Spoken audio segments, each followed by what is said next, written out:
Okay, so this upcoming talk now, Proactive Password Leak Processing with Bruce Marshall. I know the schedule says 25 minutes. It's going to be a bit more than that, up to maybe 50 minutes. I don't know, we'll see. And as I said before, you can very easily go without food for several days. So even though there's lunch afterwards, I will highly recommend you to stay here and listen to the entire talk. Because this is going to be a good one as well. Bruce is one of those that have been with us ever since we started doing PasswordsCon in Las Vegas 4 years ago. So I will just leave the stage for him. Go ahead, Bruce. All right, thanks, Per. So yeah, I run the PasswordResearch.com website, which I started 10, 15 years ago, not quite 15 years ago, to try to gather some of the research, specifically starting with the academic community. But then I've since added more from events like this, which I would consider non-academic for the most part, and trying to share that information, make it more accessible, and essentially provide an index to people like us who work in the private, industrial, government type fields, so we can benefit from some of that knowledge. And my last couple of presentations, as Per has mentioned, I've presented several different times on security questions, on passphrases like DACE-aware XKCD, style passphrases, and password expiration. And some of those have been driven by data that I've found, like the security questions and password expiration was based on password data that I had and some internet dumps that had security questions and answers. And this is one that's been a little bit different because I started out just hearing about these companies looking at leaks, like Microsoft going out. They announced here a couple months ago they were going to start, or then maybe they've already been doing it for a while, but they announced at least that they were going to be looking at password leaks and looking at things like that to try to protect their accounts of their users, their customers. And so as I was collecting this information, I started hearing more and more about it, and I decided that I wanted to kind of try to gather what we know right now that companies are doing and talk about the techniques that they're using and talk about the different alternatives you have if you're considering this or if you're debating whether it's even worth your time. And one of the reasons I wanted to do that now was because in some ways, in some things in the industry, we kind of get broadsided by stuff, by either auditors or standards, OWASP or SANS, or somebody comes out with a new guideline on something, and then we have to figure out how to do it. So this is kind of my way of helping start that conversation along before we're too far in where 99% of the industry isn't doing anything related to this. So let's get right into it. And like Per said, there was some confusion. I had thought that I had a 55-minute slot, so I have about that much material prepared, but I'm going to try to pare it down to probably closer to 30, 35 minutes, try to be respectful, but we'll see. I have no guarantees. Have you had breakfast? No. So you can wait. Go on. Yeah. You just raise your hand and Per will bring you a little cup of juice. And I'll be knocking off the doors. There's no way of getting out that way. Right. So password reuse, if you're not sure what that term means, basically is a person using a password on multiple sites or multiple applications. Typically, in this case, we're primarily interested in the internet, but you could say it in a corporate environment or something like that. And so to try to measure the extent of it, I'm going to give you some stats, and this is where I'll kind of not spend a lot of time. But there's several different ways we can kind of measure that, and there's additional stats that I don't have just because there's more than we really need. But just to give you a rough sense of it, when actually asked what they do, which can be somewhat problematic because people either idealize what they do or they underestimate what they do. Roughly, anywhere from 46 to 60% of people say that they at least use passwords on several sites, or they reuse passwords for different places they go on the internet. We can actually see that too in some research that's looked specifically at password leaks, which password leaks are essentially if a company gets hacked, like if you were in for Michael's last presentation talking about some of the data that gets dumped out. They can compare passwords between the different users that are in both of those dumps, both of those that were hacked from both of those organizations, and see if they matched and kind of get a better feel for that. And so one of the research papers, academic research papers, was looking at how many had exact matches versus slight modifications. Maybe the password policy is different on one site than the other, so they had to add a capital letter where normally they wouldn't have one, or add a number. or some people like to do little prefixes, like for Facebook, the first 3 letters are FAC, things like that, where they felt like they were reasonably predictive. And I guess I skipped it on the first slide, but these numbers and brackets here, I'm big on references, since that was the point of me starting my website, was to point people back to the original sources of data. And I'll have the references section at the end. So if you see something you want to dig in further, just write down the number, and you can see actually where it comes from and do some reading yourself. Troy Hunt also did some comparison between Yahoo Voices, Sony Pictures, and similar type of thing. He saw that around a little bit under 60% use the exact same password within that sample, and 2% has slight capitalization differences between those passwords. And finally, probably even the most accurate, or at least more insightful, is monitoring what people do within their web browsers. And one study and one kind of industry type study have looked at that. Trusteer, data is getting a little bit old now, but I don't imagine things have changed too terribly much. Basically a browser extension that would monitor where people were using their passwords for those customers. And I want to say that they had like 4 million different people that had that extension installed. And they were able to see that just specifically focusing on financial sites, that 73% of the people used their bank password or their credit union, whatever, to log into at least one other site, which you would think that's very bad, and you would be right.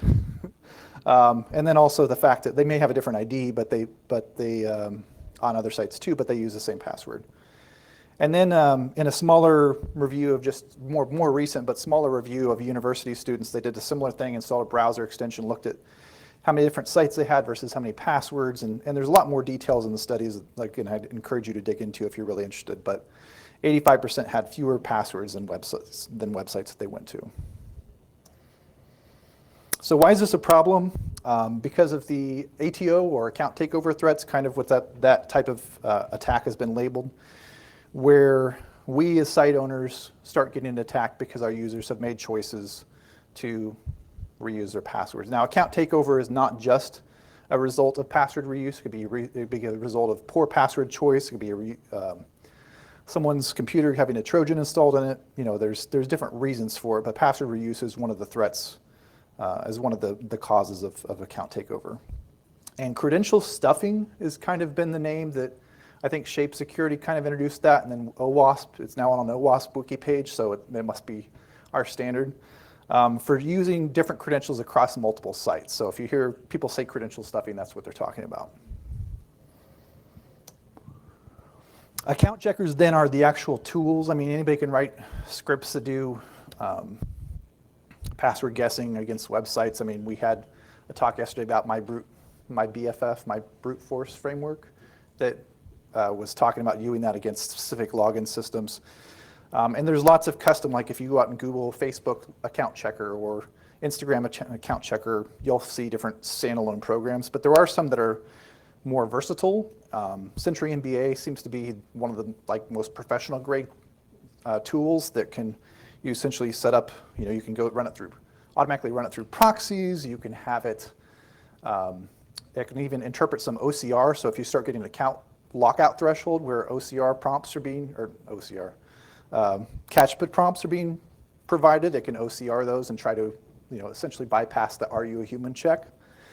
But Shard and CredMap, and I think Shard came out this year, those are specifically designed to try credentials across multiple websites. So you provide it with a credential list and it tries Facebook, Twitter, MySpace, whatever else are programmed in there. So these tools are out there, they're available. In fact, it can be customized. I think there's essentially a template you can create to have it go try. Like if you want to add a site that's not in one of these existing tools, you can go out and create that, get the parameters for the username, password, and maybe the failure success messages, and go out there and do this. So the tools are there. This is, in part what people are using in these account takeover attacks when people are sharing passwords. So how is this real? How often is this happening? All the way back in 2003, Google talked about seeing types of attacks against their sites.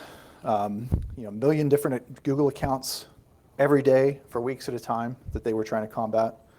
And we kind of talk about the online guessing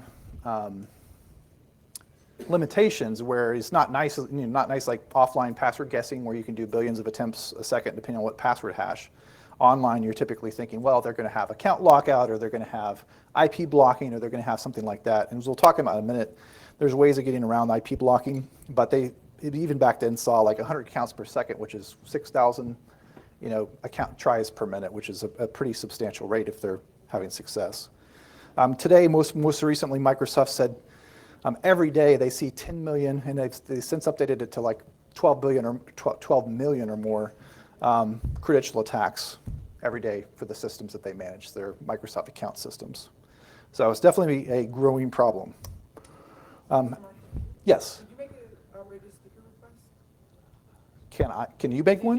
Did you make an outrageous speaker I request? hope I didn't. For no brown M&Ms? Oh, yes. Thank you. I appreciate it. That was part of my rider. Thank you. You never know if people are going to read those, so apparently they do. Oh, we do. We read everything. All right. So those private comments to you went to everybody. All right. Akamai is... You didn't tell anyone what you were actually going to do with those. Oh, okay, right. I appreciate you keeping that personal. Akamai monitors a lot of the sites out on the internet, and they're able to see some more insights on their customers beyond just a single customer type of a situation. And they released this year in one of their reports, like nearly a million IPs being used in one single attack against a financial customer. Throughout that period, 427 million accounts checked. And a different customer, which I think they said was in the entertainment industry, was the second one here, 817,000 different IPs. And looking at those IPs, of course, because they've got insight into both of those, they're able to see that there's about 70% overlap between them. So they're using the same botnets, or it's the same gang of people running these different types of attacks, or there's definitely some correlation between those different attacks. So they're out there, they're trying, whether it's your site yet or not. I mean, only you, probably or hopefully your logs will tell you. One of the interesting things that also Akamai said in that same report was that when new password leaks come out, like LinkedIn and MySpace and some of the others we've seen this year, they see spikes in account takeover, credential reuse type activity. They're specifically monitoring that types of stuff. And one of the biggest examples that happened last year was Taobao, the Chinese, kind of like an eBay reseller type site. They were hit in the middle of October with what authorities later said was a collection of 99 million credentials that successfully got them into about 20 that matched at least 20.5 million active users on the Taobao site. Now, Taobao said that they didn't actually get in. They got blocked by maybe, some contextual authentication type stuff. They came from the wrong IPs, or they had suspicious browser strings or something like that. But regardless of how many they actually blocked, the resulting crime resulting from getting into those accounts was around $1 million worth of fraud that they detected and then had to deal with on their site. In less widespread nature, there's been a lot. TechCrunch here just in the last couple weeks got hacked into due to a shared password in their content management system, and briefly someone posted a fake article. GitHub had problems, the same type of thing after LinkedIn came out. The most recent LinkedIn leak that their users were being attacked with reused credentials, and they had to respond to that. And Shatbao was another one that said that someone got in because of a third-party breach and the credentials being the same as on one of their administrators.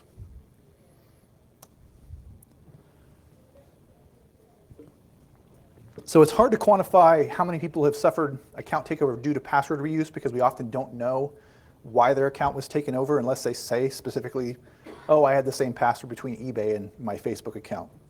But we know as far as just account compromises in general, roughly 25% of the population has experienced that in the past year and had to deal with the outcomes of that based on this survey. So why does that happen? I don't really want to spend too much time on this. There's lots of different reasons for people to want to get into accounts. Often you think like, why does someone want to get into my Starbucks account? I can understand eBay or my bank, but why my Starbucks account? Typically there's some way they can either get money out of it, they can get social proofing, they can do different things that are going to add value to them, or that they can sell to someone else that is interested in doing those things. So I guess one of the questions that we kind of have to answer is it our responsibility to care? Someone's chosen to reuse a password, and there's been research that says that people reuse passwords in part to deal as a coping mechanism to deal with the overload of passwords that they have. They don't try to choose something super complex so they can remember it. They try to reuse it in certain situations because they want to relieve that memory burden that they have of having, if you had to memorize a password for every single service or account that you have, that could be overwhelming. So they made the decision to reuse that password. Maybe they weren't as informed as they could have been, but they did make a decision about that. So we do have the option, and most of us are in that default option right now, which is we're not doing anything. We wait until an account gets hacked and we respond to it, and we can continue to do that if we want to. So from a perspective of back to what do users know, there's an excellent paper. I don't think Dr. Craner is in here, but her team at Carnegie Mellon has done great research over the last few years, but one of the papers that I recommend pretty much anybody dealing with password policy or authentication decisions is this one called, I added a exclamation mark at the end to make it secure, which is where they sat down in a lab and they asked people to create passwords for like a newspaper site, a bank site, and an email account. And they looked at what they did and kind of had them talk through the process. Okay, this is my bank account, so I want a stronger password. Or this is my email, so I want it to be something I can type in quickly. They got that feedback from the people that they talked to. And then they also talked to them after the fact, why did you choose to make your bank password the same as your email password? And so they specifically got feedback on password reuse. And a lot of people say, kind of like, well, we know it's a bad thing to do, and I probably shouldn't be doing it. I'm not as concerned because it seems to not have any consequences for me. They're part of that, maybe 75% of the people that haven't had their account taken over that they can't trace back to password reuse being a problem, which, you can't argue with experience. In some cases, somebody can reuse a password and never have problems with it. It depends on some of the other factors of if that password is going to get disclosed through an attack or a breach somewhere. So, but part of the problem is that they don't have the same education that some of us have as to what constitutes good and bad password decisions, what constitutes risky situations that may expose their password to compromise. 3 of the different people that they talk to, say, hey, if I've got a good password, I reuse it. I don't see a problem with that. My reused password is not easily guessed. No one can guess my reused password. Well, so the researchers then took the passwords that were generated as part of this lab experiment, used Hashcat blindly without, with someone that didn't know what the values were to crack those resulting passwords or attempt to crack the passwords. And 2 of these 3 people had their passwords cracked. So maybe not the best, judges of someone being able to guess their password. So that's my perspective. I guess one more here. This was a guy that recently just came out here. He was contacted by a news agency because his password had been breached as part of a O2 compromise over in I guess, England. He talked about, well, I reused that for O2 and eBay and Gumtree, and up to that point, he'd considered himself secure online and internet savvy. So, from his perspective, maybe he had thought his password was good enough. But the point being, sometimes we have to provide that guidance back to users. We establish minimums or we establish standards, and users say, well, if you're saying I only have to, do 6-character passwords, then that must be sufficient. So, the office space flare scene here came to mind as far as that argument of, why did you set the standard to this if this wasn't sufficient? And password reuse, it's a little bit harder for us to set standards, but our actions do kind of speak to that same question of, is this acceptable behavior or is it not acceptable behavior? Users do also kind of have mixed feelings about who's responsible for that. In one survey, 56% said the sites that they visit had ultimate responsibility for their account protection. And another 39% said that websites are to blame if they have account compromises because they didn't offer the right security features, whether that's multi-factor or stronger passwords or whatever it may be. They're placing some of that blame on it. So I would say, given this, we kind of have a shared responsibility. Alex Stamos, who's now the Facebook CSO, spoke at an AppSec conference here last year, where he said, he was asked in the Q&A session, what's the biggest challenge for Yahoo? And he said user security, and then broke further down in talking about how they deal with password leaks and password compromises, and saying, in theory, there's nothing we can do about that, right? The user's choosing to share their password. They're making a choice. We don't really have any role in that choice. But he said in practice, it means they need to kind of readdress how they're dealing with passwords, how they're dealing with their users, and how to limit the risk of those compromises because the user's not capable or not willing to do that for themselves. So I thought that was a very pertinent quote related to this discussion. So there are different things you can do. We're going to focus on password leak processing, but I did want to kind of talk through these, and I'm not going to spend as much time. I was going to go into blacklisting a little bit more and contextual risk-based authentication a little bit more. But one of the bad things you can do is to enforce regular password expiration. And that's been talked to a couple other sessions in this conference where if people are changing their passwords every 60 to 90 days, they at least can't have they probably won't have an exact match to their other accounts because they'll be incrementing the number on the password that they've been forced to change. Maybe a slight difference, and as we talked about earlier in some of the leak processing, people are able to guess those transformations fairly easy. So not a great way. Incident-driven would be like Citrix Go to My PC and Pandora. Was it Pandora? Let's see if I had one. Oh, Carbonite. Carbonite was the other one. Whoops, there we go. So Pandora and Carbonite, or Go to My PC and Carbonite detected password guessing attacks on their sites and just reset everybody's password, forced everybody to change their passwords. That's a fairly, scorched earth type of policy. It can work, but how often are you going to be able to carry that out and not upset your users? I mean, there was a lot of people that said, I had good passwords on your site, especially with Carbonite where you're doing backups with it, and now you got to change service passwords and stuff to make sure that it actually continues to back up. That can cause a lot of disruption that your users may not want to deal with. You can design unusual password policy requirements. If you start making sure that people have to start it with no space, no symbols in their password, or they have to have two symbols in the middle of their password, or Mark Burnett has a great site, Twitter feed of PW2 Strong, which he retweets all the different terrible policies and different sites have. There's tons, and I don't think that typically they're designed to do that, but that is one way that someone could approach this problem, saying, well, come up with some crazy requirement. That way they won't possibly have the same password on our site as others. You can assign random passwords to users, or they don't have to be random. I mean, they could be semi-random or whatever, but you could assign passwords to users. Linux Mint was hacked earlier this year. Their forums and their partner sites or community sites their database for those were hacked.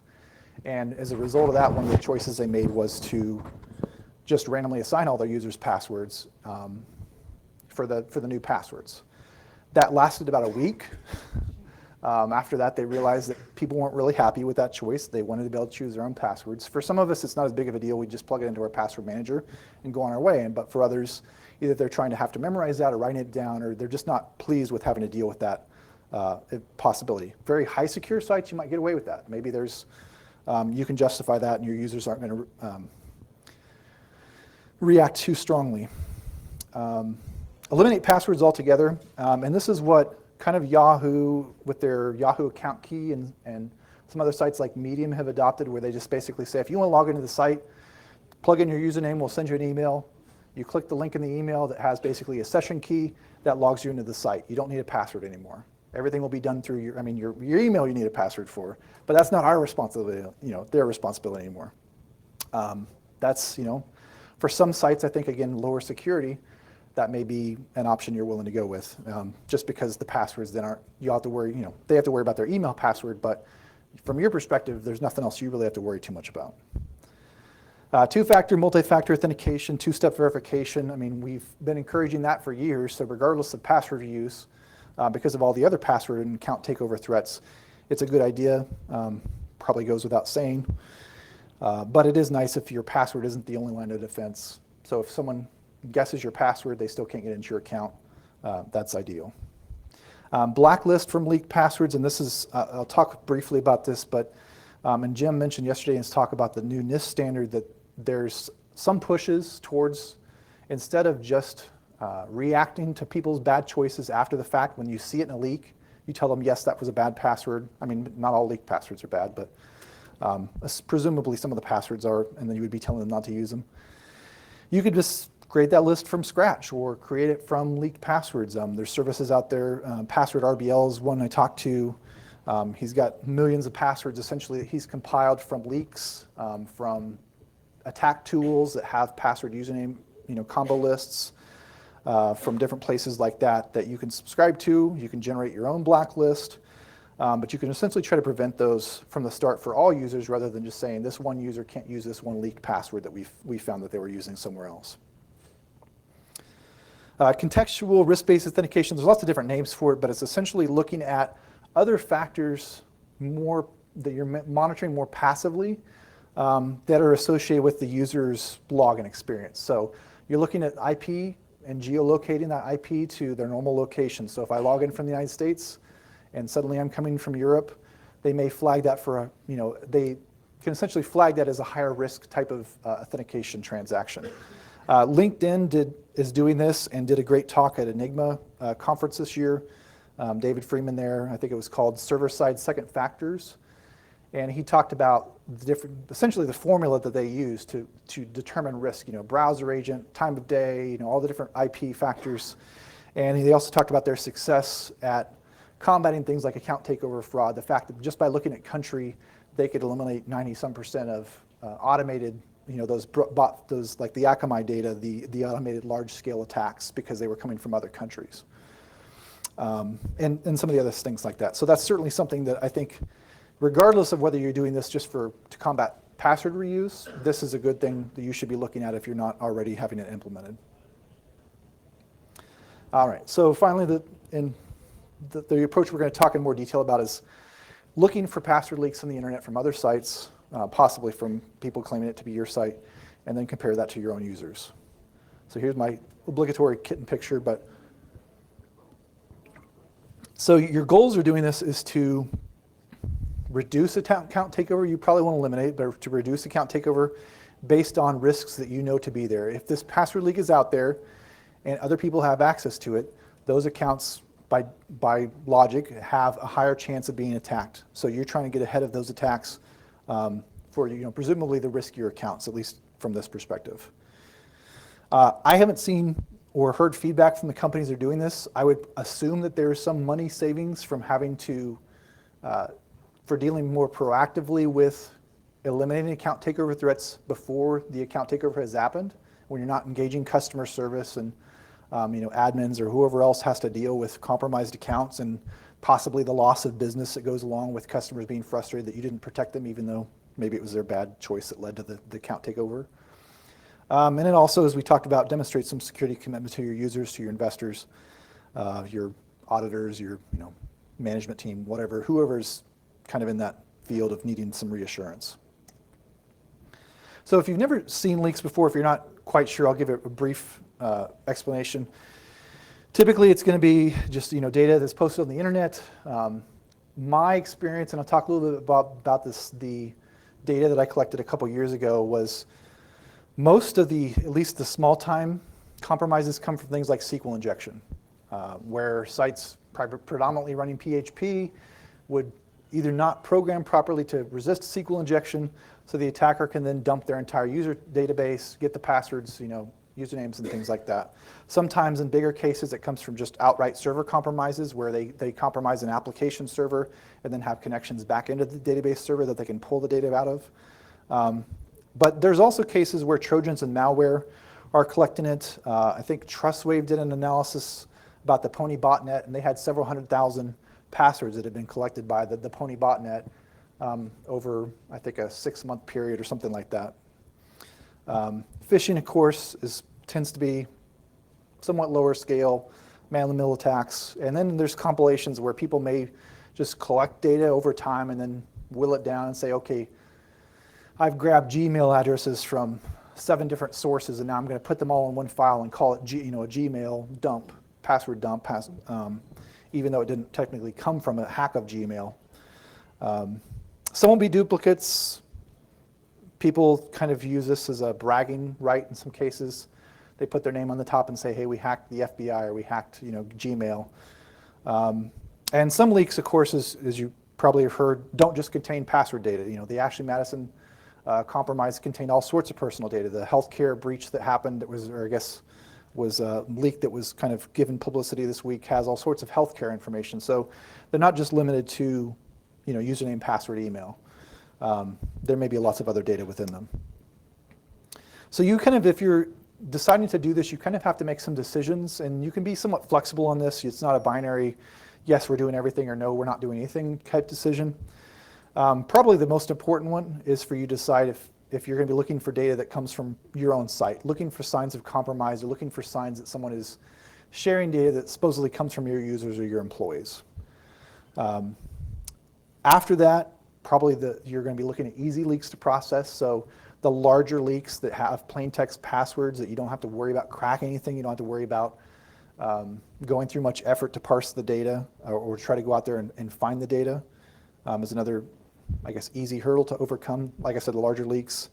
And all the leaks you can find. And this is kind of, in talking with Michael Coates, who's the Twitter privacy and security officer, he talked about that's kind of their approach, is they're trying to find everything that's out there that they can deal with and try to process to protect their users.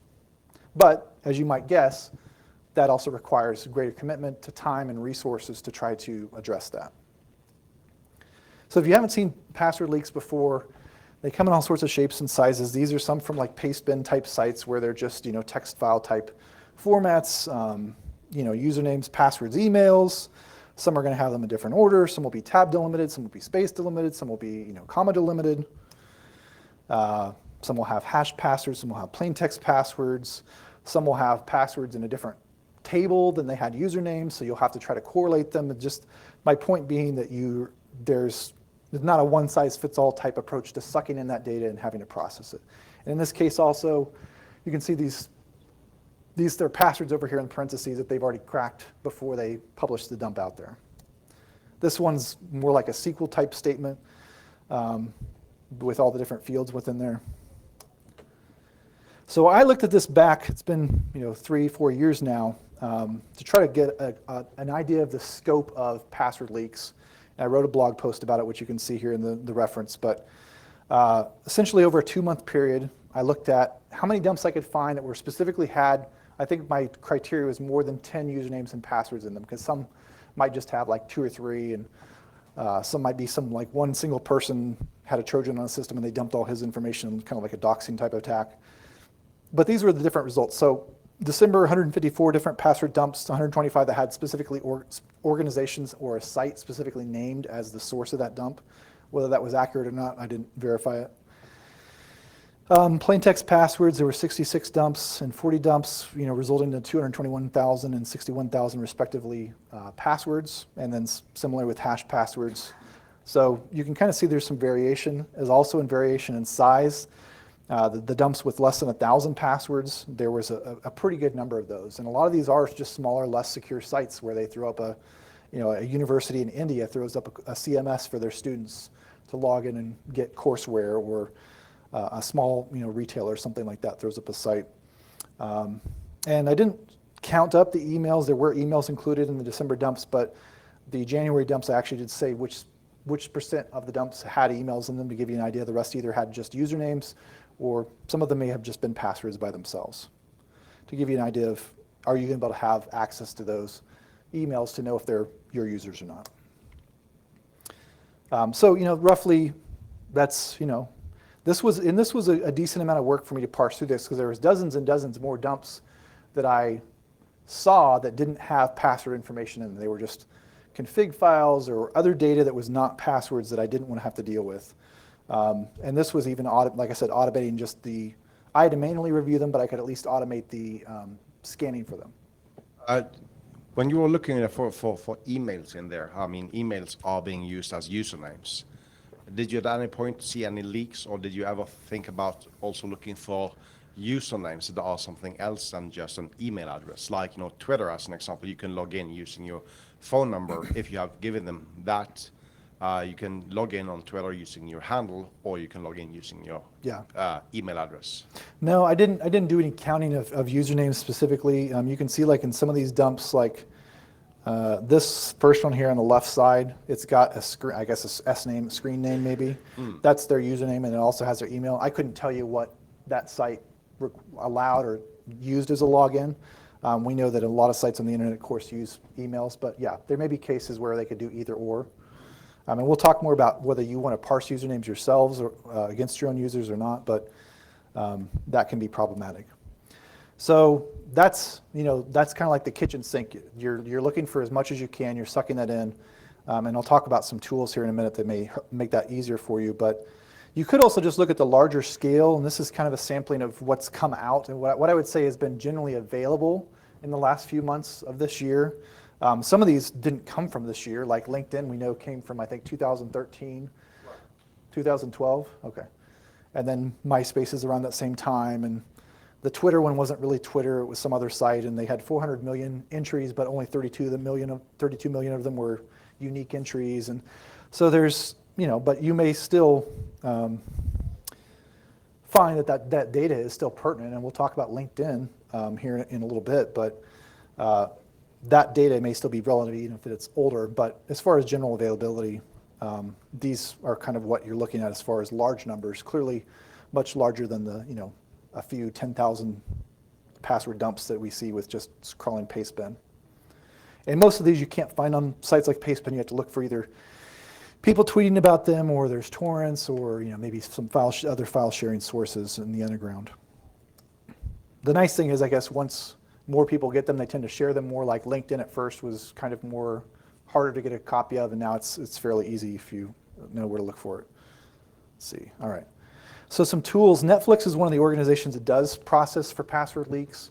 And they came up with a tool, a Ruby on Rails application a few years ago, which they open sourced called Scumbler. And that's not really a password leak processing tool so much as an intelligence gathering tool that looks for password leaks. So it's a tool that they have for data sources like the Pastebins, but also Facebook, Twitter. They can scan for Twitter. I'm trying to think, probably Google searches and some other stuff like that. But they essentially make it so if they want to put in Netflix password as a term in there, it gives them a workflow and kind of a checklist for them to go through of all the different sources that tool's found since the last time it's been run. You could schedule it to run daily or whatever, and retrieve that information, decide whether it's a threat you need to deal with, whether it's actual leaked passwords or not, and then and process it. Yes? You'll also be really careful with Scumbler. By default, it will attempt to use email, and its original email source was actually, or its destination was not registered, so it was actually sending some of the reports to an unregistered email address. Okay. That was patched. So he mentioned Scumbler's output as far as alerting you that you need to process data from it was originally email, and there were some quirks if you're using an older version of it, so make sure you're using a current version. But that's kind of their solution, and it works in with some other their tools as far as, like I said, the workflow behind how they process those leaks and decide, because they're looking for other stuff too. If someone says, hey, I hacked Netflix, but they're not dumping passwords, they're also interested in that type of data. So it's more of a general intelligence gathering, but it can be used specifically for password leaks. Dumpmon is a Twitter account, but it's also an open source project where they are crawling Pastebin for you. And I believe that was one of the primary sources I used when I was doing my research back in 2012 and 13. But you could customize that since you've got the source code to, instead of posting on Twitter, do the same type of thing. Write it into one of your ticketing systems or send yourself alerts when you find specific strings that seem to match password dumps that you want to deal with. There are some sites that there's not really. Hashes.org is pretty much the best site that I'm aware of as far as current hash dumps. They seem to have a good, and they kind of disguise the name like LinkedIn has a 1 instead of an I, because I guess they're trying to make it harder to search for. But they not only have the raw hashes, but they also have cracked hashes, so that can save you a lot of time if you want to just take advantage of their work that they've already done. Inside Pro is like I think a Russian password cracking site that they have forums where people share hashes and stuff like that. There's all sorts of other occasional sources that may have either older data or they may leak something every once in a while, but it's kind of hard to find one good source on the internet that has everything you need in one place. Yeah. Inside Pro is a little bit more nefarious than that. It's basically frequented by a large number of people with excess GPU capacity. You can basically post large dumps of uncracked hashes Yeah.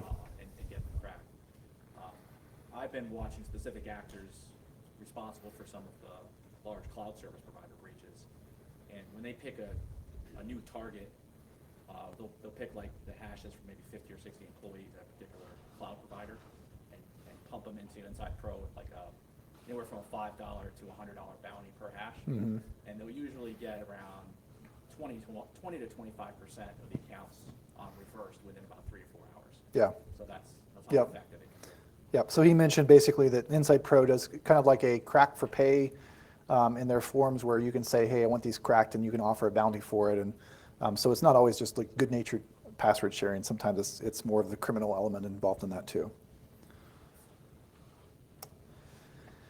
Of course, a lot of the dumps we've seen this year have been offered for sale initially, like the LinkedIn and MySpace data on, underground sites where they sell everything from drugs to, whatever else that you wouldn't be able to sell on a normal site.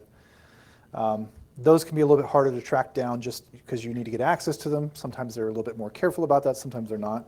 Depends on which sites you're talking about. I'm not aware of any just like a underground, like a Carding Pro type site that's specifically focused on credentials.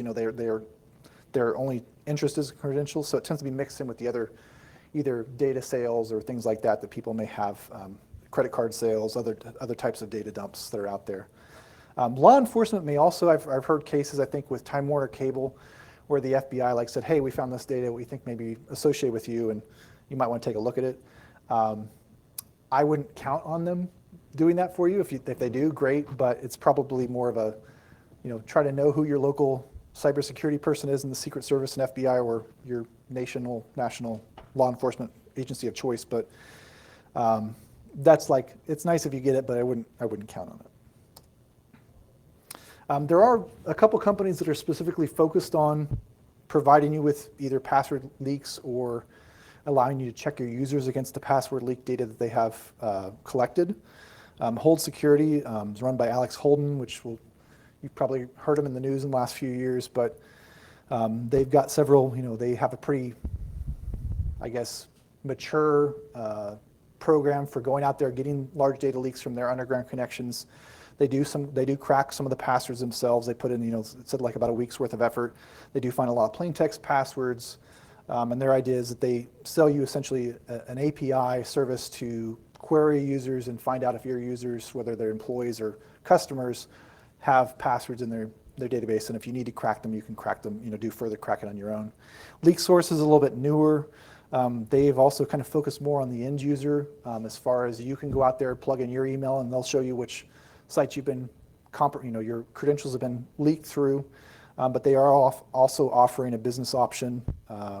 Again, they do some password cracking themselves. They've got the API, and you would have to subscribe to that. Threat intelligence service providers I'm not as familiar with, and I would imagine that if they found a leak that had your name on it, they'd probably tell you about, but they may not be willing to share a Netflix dump with you if they found something like that. I don't have any, like I said, if you've got feedback on that, certainly feel free to pitch in, but I know that they'll at least alert of, hey, LinkedIn had this big credential dump, and it may be something you're going to be aware of, but they may not provide you with that data directly. Leak Source, though, doesn't just allow you to look at your end user's data. It allows you to search anybody's data. Right. And he mentioned that Leak Source doesn't restrict you to just searching for your own user's data. You could essentially search for any matching emails within the dump. And I would imagine Hold Security is probably the same way, but I don't know that for sure. So you've got these leaks, whether you're pulling them from large sources or single sources, you've got to decide, make some choices on how to process that. The first one, like I mentioned, there's duplicates. So you probably be good to have like an indexing type of a history where you're saying, okay, we've already done LinkedIn from 2012. We've already done blah, blah, blah. So you don't waste time going back over the same data, especially if you've got, you're parsing a lot of the small dumps where you're probably getting duplicates every month if you're doing that. The cleanup and conversion of data, some of this can be automated. Just things like I said, I showed you kind of the different formats. There's headers and footers and different columns, and you can sometimes use regular expressions to pull out hashes and email addresses, but getting the other data may be problematic. So and then of course, if you're presumably going to filter that and focus on your users, you just care about the email addresses that match your user accounts. There's another decision about which users you're worried about. Pandora was the one that got the leaked in data, and any user with an email in that dump had their password reset or got flagged for password reset. They didn't try to crack the passwords. They didn't try to make sure that they were the same. That, as you might guess, angered some people that didn't use the same passwords, probably frustrated some others that weren't sure why that was going on. And again, it's kind of like that nuclear option of, we're not really willing to put in much effort into this, but we want you to be secure. So they're kind of pushing that back in the user's responsibility realm. Any user with a username appearing in the list, and kind of back to your question about if you should look at usernames, that can be problematic just because usernames aren't necessarily unique, globally unique. Email addresses are a little bit better about that, although they can be reassigned over time. But J Smith is a username. There's probably a lot of sites out there with a J Smith that isn't your J Smith. Alex Stamos also mentioned in that same presentation from the AppSec California that they do strip off the recipient of email addresses and check that against matching usernames within Yahoo. At least they did at the time for matches. So for them, but they were specifically also looking for password matches. So if the coincidence that J Smith 1 and J Smith 2 had the same password, J Smith was still getting a password reset even if he wasn't necessarily the same guy. And of course, the more precise option is to say if the username and email specifically match, that's who we're going to worry about putting through the reset process. So depending on what type of data you're dealing with, like I mentioned, sometimes you're getting hashes, sometimes you're getting plain text. Plain text, you're normally going to take that, put it through your normal hashing process. You may have to pull down the user's salt if you're hopefully, salting your password, so you would have to retrieve some of that data. If you have an existing API that this works well with, it may be fine. Otherwise, you may have to decide to design something specifically for password leak processing, either because you're dealing with different performance issues, or you do things in your normal login process that don't make that the right approach to take for this. If they are hashed, you're going to identify the hash, whether it's MD5 or SHA-1 or something else, and then have to decide how much effort you're going to put into cracking that.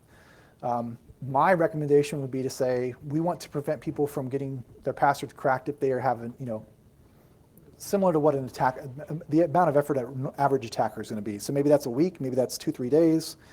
You're going to have to try to make that decision yourself. As far as the different approaches, we don't really need to get too much into that. You're going to try different approaches to crack the passwords. You can certainly customize that. Your policy is 8 characters and higher. You don't have to try to crack passwords lower than 7 characters. That can be problematic as far as the different hashes. This is data from a presentation that Rick Redmond did from CoreLogic a few years ago, where over a 6-month period, they gathered data on what types of hashes they saw on the dumps that they were capturing. MD5 was like 46% of all the dumps they saw. SHA-1 was, 4%, or it was much lower. But you can kind of see you're dealing with a lot of different options. And this is just the top ones. They had, a list of 30 or something that they gathered. And you can look at that source for more data. But the idea just being it's not going to be an easy, everything's MD5 or SHA-1. You may have to deal with more options than that. One alternative to hashing, or to going through the cracking process, is something that we learned about with the Facebook presentation that Alec Muffet did a couple years ago in PasswordsCon Oslo, or I'm not, Trondheim? Okay. He talked about how Facebook deals with passwords, and one of the things he mentioned was that before, they use, I think, Scrypt, HMAC, and some others, so they're doing better security, but he mentioned that they do have an option for feeding passwords through MD5, the normal user passwords through the login process through MD5 first, and then into the more complicated, more secure systems. So if you find an MD5 dump and your user's passwords ahead of time have already been hashed with MD5 initially, and then your more secure alternatives, you can just skip that MD5 hashing process and put them through your more secure process. Again, maybe having to pull down salt values. But you could make that comparison even without having to crack the original password. Just, like I said, assuming MD5 to MD5, SHA-1 to SHA-1, you've got comparable types of approaches. If you're going to do that for more than one, like if you're going to do MD5 and SHA-1 and who knows what else, you may have to have additional records stored within your account database. You may not want to go through that much trouble. It kind of depends on how serious you want to take it and save yourself some trouble. One approach I thought of, which I'm not sure if it's good or bad because it's got some drawbacks, is instead of trying to crack those passwords, you decide to just compare users when they log in, take their plain text password they provide to you, hash it if you've already determined how those passwords have hashed, if they have a matching record in different dumps, make the comparison then without having to do any cracking on your own. So that's going to compare both the secure and less secure passwords. The problem is you kind of have to keep that database around for an indefinite amount of period of time. Maybe users don't log in except for every couple months. It's definitely more overhead. You may not want to have to deal with that, but it would get you out of some cracking work. So what to do and tell your users? You could just notify users. You don't have to necessarily force them to reset their password. That's kind of what LinkedIn did. LinkedIn, the initial dump had like some 6 million passwords in it. So I understand that they made those users reset passwords if they had a matching password. But the most recent dump that had all 117 million accounts in them had not been reset for the most part. In fact, LinkedIn reported of those like 117 million users, more than 100 million had not reset their password at all. And that was after all the media attention. LinkedIn was in the news a lot about being breached and passwords being compromised, but they didn't tell users to change it. And some users probably said, if LinkedIn's not telling me to do it, I don't need to worry about it. So that's kind of the give it back in the user's hands, but they may not make the decision you want them to make. So if that's concerning to you, don't let them make the decision. You can lock the account. You can either do a custom unlock workflow where you say you have to go to this page to reset, recover from this, which some sites have done. Most of the larger ones seem to try to push people through the normal forgotten password workflow because you've already got that in place. It's better to reuse that same code and functionality. The problem can be like in the Tumblr case where they had to reset some user passwords, is that this is literally the only message they gave their users. It's time to reset your password once they tried to log in. They didn't know why. They didn't have any context of why this was happening for them. So if you're going to put them in through your normal password workflow, you may want to have some sort of a flag you can set where it says, click here for more information, and it points them to a URL where you can explain why that's happening. You can do what Microsoft and Facebook and some others do, which is to not lock the account necessarily. They can still log into the account, but once they log in, they're required to go through a password reset workflow. But they're also subjected to that secondary authentication during that process. So they're looking at, are you coming from a country I know, are you coming from a browser I know, and things like that. And of course, invalidate session tokens is also important if you've got mobile apps or persistent cookies or something like that where even if they may not be logging in, so you can't necessarily force them to your login workflow. I've got to kind of rush through this, but there's some important things to tell your users why it's happening. There's going to be confusion on their part. I don't recommend that there's a question about the name of the third party. I would say typically you don't want to tell them where the leak came from, and that may cause some confusion, but as we'll talk about from a privacy standpoint, that could be problematic as well. Make sure you emphasize your site wasn't compromised. This is from a third party. Whether or not unauthorized access was detected on their specific account, that's also helpful for them to understand that you're protecting them. Education, media, some stuff like that. Nuisance leaks, I'm going to skip through this. Basically, just you may have to process stuff that didn't come from you. Like there was a release a few months ago where large email providers, and here's the actual headline that came with it, breach these big major email providers. Well, it wasn't a breach. That's just the way that routers decided to spin it. But they had to process this data, and they found that as far as a percent of the accounts that were in there, a very minimal amount were actually valid data. The vast majority was either old data, fake data. Regardless, they had to go through and process it. So you're calling 2% a minimal? Well, 2% of what was in there, what they were claiming, clearly 2% of meaning 476,000 accounts, that's pretty significant. But as far as the percent of 1% would be incredibly significant at any normal breach scale. Yeah. My point is, like I said, not that you wouldn't care to reset this data, just that the data itself was, for the most part, bad data. It wasn't something that you would normally have to worry about, except for those small percents that you do. Was it really bad data, or was it just mischaracterized data, like you were saying before, where somebody accumulates all these breaches and then sucks out just the Gmail addresses and says, hey, Gmail's been breached. Yeah, and a lot of times we don't know. Like I'll mention, and this is some headlines from it, but some Pandora confusion. Well, I guess I don't have it in here. Someone basically said that Amazon Kindle was hacked. They had a record, 80,000 records, and that turned out to be entirely fake data. So sometimes it's completely made up. Sometimes it is just old data from collections that are years old that's no longer valid. But regardless. So quickly going over this, there is some risks involved with processing this. Like I said, users confused about how'd you know my password was in this leak? Are you keeping my password in plain text? Are you encrypting it? When Facebook announced their policy, there was a lot of comments on there, and as well as other news articles about it from users who were confused about that. Some people, if you lock the accounts, they're not going to be able to get back into their accounts. They've changed email addresses. They don't have access to their email. Their phone number's changed. Whatever recovery options you have for them aren't going to work. So just be aware you're going to have to deal with that in some cases. Privacy concerns, if you tell me, we found your password in Ashley Madison, or we found your password in Fur Affinity, I'm going to say, I'm not sure I want you to know that I was using that site. I haven't heard of people specifically being concerned about this, but I would not be surprised if I heard concerns from users being voiced. And notification fatigue, if this is happening every month, I could certainly see that being a problem. Legal risks, the short answer is talk to your legal team, because you're dealing with stolen data. From a US law perspective, federal law perspective, if you're not actively using that to compromise sites, you might be okay. From a trade secret intellectual property standpoint, it kind of depends on what data you have. And of course, avoid actually testing those credentials.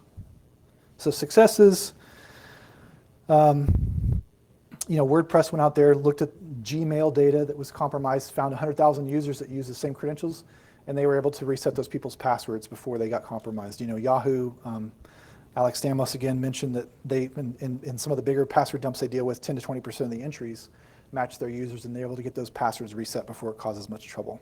And Twitter also felt like it was successful. So I like to feature my niece in every year's slides, and she's plugging the password leak, of course. This isn't going to solve all your problems when it comes to account takeover, but it may help you and demonstrate your commitment. So I'll open up for question and answer. I'll just kind of slowly tab through the references so we can get it recorded in the video, but I also have a link to my slides at the end, so you don't have to worry about writing these down. But any questions?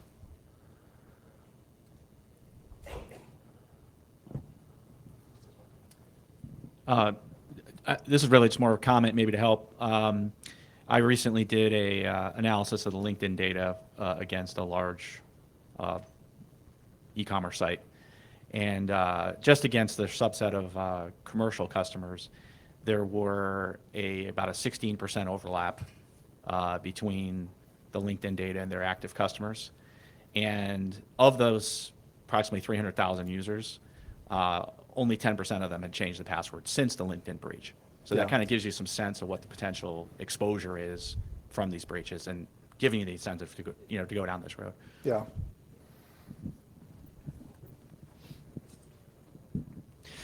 Yeah, the customer angle, I guess I agree on the 10%. We tried resetting passwords, sent password reset email to about 4,000 people, and about 200 people changed their passwords. So it's a tricky issue. Yeah, you can easily off-put customers from your website easily by doing that. Also, an interesting observation.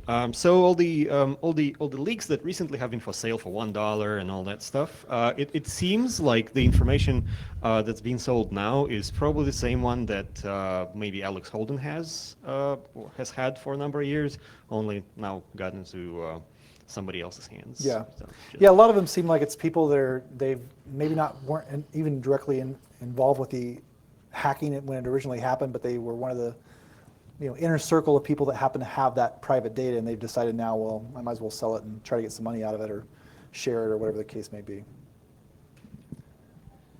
So you briefly touched on the possibility of storing user passwords in a weaker hash algorithm in order to compare against leaks or leak data.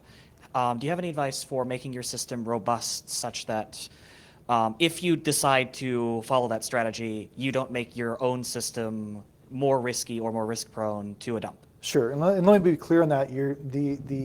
My advice is not that you store an MD5 record, password hash record for your users. It's that you hash with MD5, and then you use your scrypt or bcrypt or PBKDF2 on that on the resulting hash of that. So the idea being that you're starting from a known place, the MD5 hash. So if you get more MD5 hashes in from a leak, you can then put them through that same, starting on that step, put them through your stronger password hashing process, and then compare the results without having to crack those original MD5 passwords. But yeah, don't store like an extra record with MD5 or SHA-1 or anything weaker than that. Okay, so I'm going to stop it there, and I will give you the opportunity to have lunch. When we get back again, the next two talks are really taking us into the psychology and linguistics area of passwords, and I'm really looking forward to those talks as well. So be back here at 2 o'clock. Okay? Thank you.